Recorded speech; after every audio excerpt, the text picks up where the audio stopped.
খুন হলেন মইজুদ্দিন ভাই, জের দিলাম আমি। 8 কোটি টাকা নিলেন শেখ হাসিনা, বললেন আজম খান।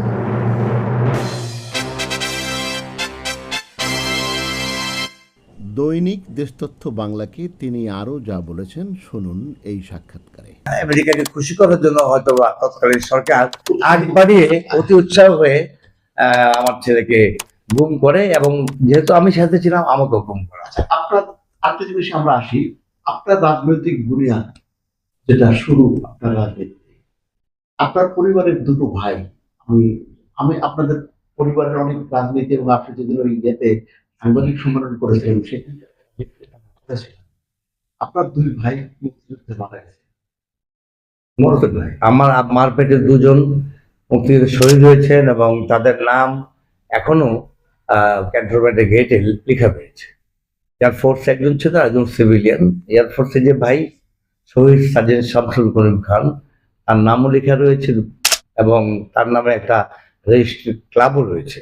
এবং তৎকালীন যে ডিজিএফ তার পাশে আমার ভাইয়ের নামে একটা প্লট দেওয়া হয়েছিল, শেখ মুজিবুর রহমান নিজে লিখে দিয়েছিল, অস্থায়ী বরাদ্দ দেওয়া হলো, কিন্তু গত 53 বছরে এখন পর্যন্ত সেই বাড়িটি স্থায়ী বরাদ্দ পায়নি এবং ভেঙে পড়ে যাচ্ছে। এটাকে রিপেয়ার করার কোনো উপায়।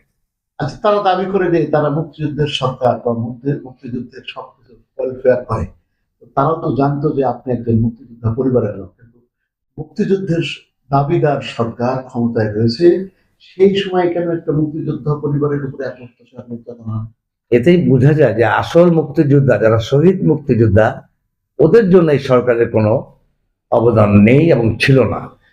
শুধুমাত্র যারা মাননীয় মুক্তিযোদ্ধা, তাদের পছন্দের মুক্তিযোদ্ধা, তারা জাল মুক্তিযোদ্ধা তৈরি করেছে, ওদেরকে বেতন ভাতা টাকা দিয়েছে। এবং আমি মনে করি আজকে সময় হয়েছে সেই সমস্ত ভুয়া মুক্তিযোদ্ধাদের সমস্ত টাকা রাষ্ট্রীয় কোষাগারে ফেরত আনতেই হবে। বাড়ি ঘুরিয়ে দিল, নির্যাতন গুলা করলো, প্রধানমন্ত্রী এক্সেস ছিল, আমি জানি, আপনি বলতে পারতেন তাদের কাছে। আপনি কি তাদেরকে বলছিলেন না যে স্বরাষ্ট্রমন্ত্রী কিংবা তারা কি উত্তর দিয়েছে? আমি স্বরাষ্ট্রমন্ত্রীকে বলেছিলাম, সে খুব সিম্পিতিও দেখিয়েছিল। স্বরাষ্ট্রমন্ত্রী মানে আমাদের এই যে আসাদুজ্জামান কামাল সাহেব, উনি যথেষ্ট। আপনি কি ফোনে বলছিলেন না ব্যক্তিগতভাবে দেখা করে বলছেন? আমি ফোনেও বলেছিলাম, ব্যক্তিগতভাবে বলেছিলাম। লোকাল পুলিশ কি করলো? এত বাড়ি পুড়িয়ে দিল।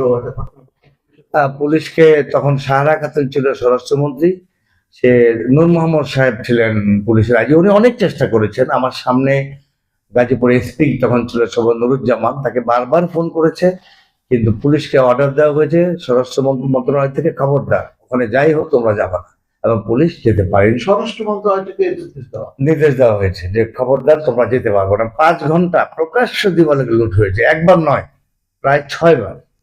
তাহলে আপনি ওই সময়টায় আমরা যতই বলি আইন সবার জন্য ছিল না। এখন এই যে শেখ হাসিনা রিজুম পরবর্তী সময়ে যে ক্ষমতায় আসলো, এই যে জানুয়ারিতে যে ভোটটা হলো, এগুলো তো তার আগের ঘটনা। জি জি। তাহলে সে সময় তো দেশে আইনের শাসন ছিল, থানা পুলিশ ছিল, এইরকম অবস্থা তো তখনও না। 2000 উনি যে প্রথম ক্ষমতা এলেন 2008 সালে, সেটা অবশ্য কিছুটা বলা যায় নিরপেক্ষ নির্বাচন হয়েছিল, যদিও এখানে অনেকে বলে যে একটা মহলের কারসাজির কারণে তারা এতগুলা সিট পেয়েছে। সেই নির্বাচনে চুমকি নির্বাচিত হওয়ার মাত্র মনে হয় 6 দিন পর আমার এই বাড়িঘর সব জ্বালিয়ে দেওয়া হয়। আপনার বিরোধিতা হয়তো বা ব্যক্তিগত থাকতে পারে বা এলাকার আঞ্চলিক রাজনীতিও থাকতে পারে, সরকারের সাথে তো আপনার কোনো বিরোধ ছিল না। সরকারের এই অন্যায় কাজগুলোকে আমি ব্যক্তিগতভাবে প্রতিবাদ করতাম, কিন্তু বিরোধ ছিল না, কারণ আমি তো রাজ্য থেকে অবসর নেওয়ার কারণে আমার প্রতি সেই আক্রোশটা ছিল। তাহলে সেই সময়ও আপনি আপনার ন্যায় বিচার পান না, ন্যায় বিচার পাই। এবং আমার সেই ছেলের মামলা এখনো আছে, যে আজকে 18 তারিখ, আজকে আমার ছেলে কোর্টে গিয়েছে হাজির হয়েছে এই মামলা, এবং এই মামলায় কোনো সাক্ষী আসে না, কিছু আসে না, কিন্তু আমার ছেলে এবং তার মা প্রচন্ড কষ্ট করে প্রতি মাসে একবার করে কোর্টে যেতে। আপনার এই ঘটনার মধ্যে দিয়ে একটা জিনিস প্রমাণ হয়, যেখানে স্বরাষ্ট্র মন্ত্রণালয় থেকে নির্দেশ দেওয়া হয় একটা লোকের বাড়ি ঘর করে যাচ্ছে, খবরদার তোমরা যেতে পারবে। তাহলে কি অবস্থা এই দেশে? এতেই বোঝা যায়, এবং সেটা মাত্র প্রথম আসার পরপরই। তবে হ্যাঁ, এই বর্তমান যে পলাতক স্বরাষ্ট্রমন্ত্রী, ওনাকে বলার পরে উনি কিছুটা অ্যাকশন নেওয়ার চেষ্টা করেছিলেন। আওয়ামী লীগের দু একজন দুর্বৃত্তের বাড়িতে পুলিশ পাঠিয়েছিলেন, কিন্তু কিন্তু তাদেরকে ধরা হয়নি এবং 5 দিন পরে যথারীতি আবার তারা বীর দর্পে আচ্ছা, আবার আমি আপনাকে বলবো, নির্যাতনের শিকার যারা হয়েছে বিগত রিজিমের সময়, শেখ হাসিনার সময়, তো তার মধ্যে একটা কথা রয়েছে যে আয়না ঘর শোনা যাচ্ছে, জি এইরকম আপনি তো বেশ কয়েকবার গ্রেপ্তার হয়েছেন। জি। আয়না ঘর সম্বন্ধে আপনার ধারণা কি? আয়না ঘরে আমার ছেলের ধারণা আছে, আমার ছেলেকে আয়না ঘরে 6 দিন রাখা হয়েছিল। পরে অনেকের সহযোগিতায় আমি আমি আবার সেনা পরিবার, আমার 3 ভাই এয়ারফোর্স আপনার তো হলো ফৌজি পরিবার। হ্যাঁ, আমার ভাই বোন আত্মীয় স্বজন অনেকেই সেনাবাহিনীতে ছিলেন, এখনো আছে। তো দেখ তাদের প্রচেষ্টায় তারা আয়নাঘর থেকে মুক্ত করে থাকে আচ্ছা, এই কোর্টে নিয়ে আয়নাঘরের অবস্থান কি জানা গেছে? ক্যান্টনমেন্টে, বাইরে কিংবা দিল্লিতে কিংবা র্যাবে, আসলে আয়নাঘর সারা বাংলাদেশে আছে।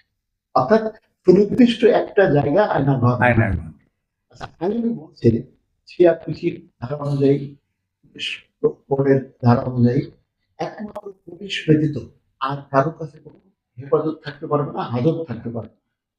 এবং আমরা এটা প্রমাণও দেখছি যে আপনার র্যাব ধরুক আর যারাই ধরুক থানায় কিন্তু আসামি নেওয়া যায়, নার্কোটিক্সও তাই, র্যাবও তাই। তাহলে ডিবিতে যে একটা, এই যে 5 তারিখের পতনের পরে ডিবিতে গিয়ে যে আর্মির একটা অপারেশন চালানো, সেখানে যে ছবিগুলা মিডিয়াতে আসলো, সেখানে হাজত ঘর দেখা গেল, ডিবি অফিসে হাজত ছেল এগুলা দেখা গেল।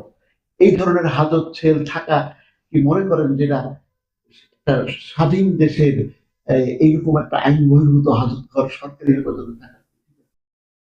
এই আপনি যে আইনের কথা বললেন এটা বইয়ে লেখা আছে, কিন্তু হাসিনা হারুনের রাজত্বের সময় তারা যা বলবে সেটাই আইন, তারা যা করবে সেটাই আইন। 16 বছর তাই করেছে। তাহলে এই হাজত ঘর তৈরি করার জন্য তো একটা ছিল, বাজেট ছিল, নির্দেশ ছিল, কেউ একজন অ্যাপ্রুভাল করেছিল, হাজত তো এমনি এমনি হয়নি, এদের যেটা পরিকল্পনা ছিল। তো সেগুলো তো এখন পেন অ্যান্ড পেপার আসবে। আপনি কি মনে করেন যে কোনো সরকারের আমাদের এই হাজত ঘর এরকম থানা ব্যতীত অন্য কোথাও, থানা বা জেলখানা ব্যতীত অন্য কোথায় এরকম সেল থাকা দরকার বা এরকম আইনঘর থাকা দরকার? কোনো দিনই থাকা উচিত না, কিন্তু দুর্ভাগ্যের বিষয় কেন থাকা উচিত? সব রাজনৈতিক দলের আমলেই এই কিছু কিছু লঙ্ঘন হয়েছে। হ্যাঁ, হাসিনা একটু বেশি করেছে, সীমা লঙ্ঘন করেছে, এই জন্য আল্লাহ তাআলা তার মহাপরিকল্পনার মধ্যে দিয়ে ছোট ছোট বাচ্চাদের দিয়ে তাকে পতন করে দিয়েছে। এটা হলো আল্লাহর। আমরা এইসব কথাগুলো সবই আমরা জানি। একটা প্রসঙ্গে আসি, আপনি বৈষম্যবিরোধী ছাত্র আন্দোলনের সময় আপনি একটা কথা বলেছিলেন যে আমরা যেটা করিনি বাচ্চারা তা করে দেখিয়ে দিয়েছে এবং নেতৃত্ব তাদের হাতে দেওয়া উচিত। কিন্তু একজন প্রবীণ রাজনীতিবিদ হিসেবে আপনি এই কথাটা মানবেন যে রাজনীতিতে তো অভিজ্ঞতা লাগে, একটা দেশ চালাতে হলে একটা অভিজ্ঞতা লাগে, একটা ম্যাচুরিটি লাগে। তাদের তো সেই অভিজ্ঞতা ম্যাচুরিটি নেই। তাহলে কি করে তাদের হাতে দেশ নিরাপদ হতে পারে বা দেশ চলবে, এরকম মনে হবে কেন? তারা প্রমাণ করেছে এটা আমাদের ভ্রান্ত ধারণা। আমি মনে করি আগামী দিনের রাজনীতি ওদের কাছে নিরাপদ। আমরা যারা কথিত রাজনীতিবিদ, আপনি একবার চিন্তা করে দেখেন 14 লাস্ট যে মিটিং করলো এত বয়োবৃদ্ধ নেতা, প্রত্যেকে হাসিনাকে বল প্রয়োগ করার সুপারিশ করে আসে।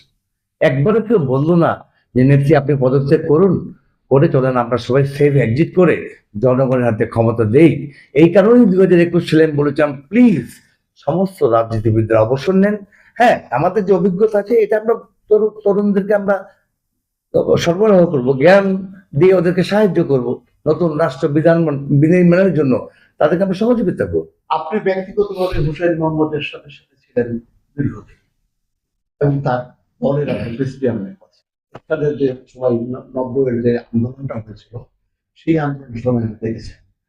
সেই সময় এরশাদ সাহেব পদত্যাগ করেছিলেন নাকি সে মনে করলে আরো কন্টিনিউ করতে?